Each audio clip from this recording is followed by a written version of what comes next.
Hindi ko maintindihan itong manok na to kung may lahing dinosaur ba to, ano. Tingnan nyo yung kanyang paa. Puro kaliskis. Ayan o.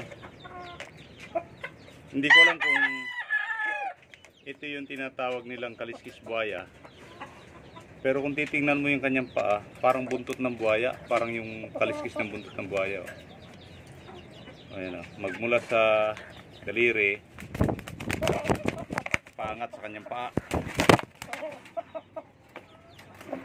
Ayan.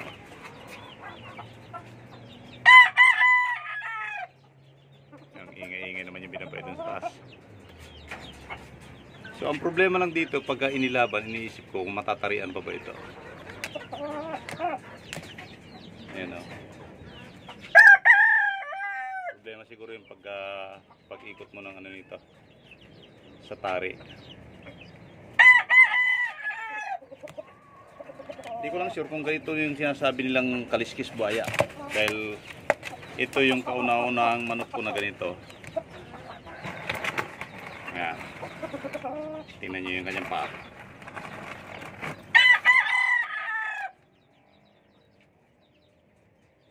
Matitigas naman. Kala mo nga tahid eh. Kaya lang parang kaliskis.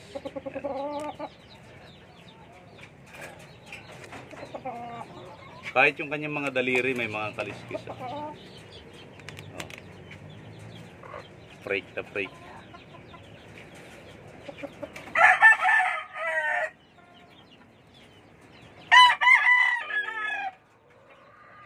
Sinubukan kong isa lang dito sa aking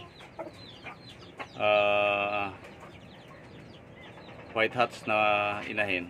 Titingnan ko lang kung maglalabas din ng ganito. Ayan o. Medyo hindi talaga normal yung kanyang paa. Ayan.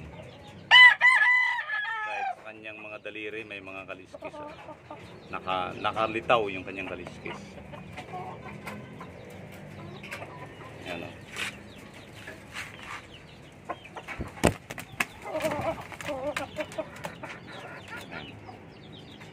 Medyo gwapo naman siya, kaya lang hindi pa namin to binibitaw o inilalaban kasi sinalang pa namin sana sa inahin.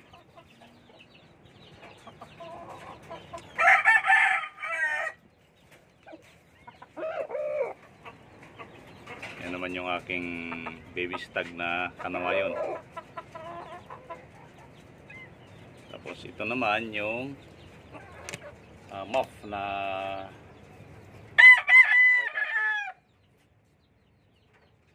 naka-cross nga lang ito sa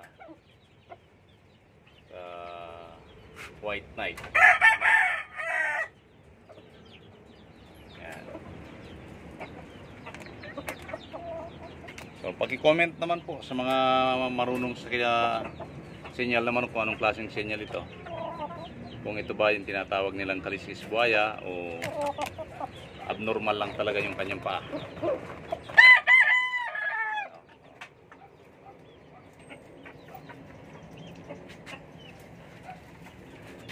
Sa mga veterano na sa pagmamanok, paki-comment naman po kung ano sa tingin nyo yung senyal ng aking alagang manok na to. Kung okay ba to o talagang abnormal lang yung kanyang paa.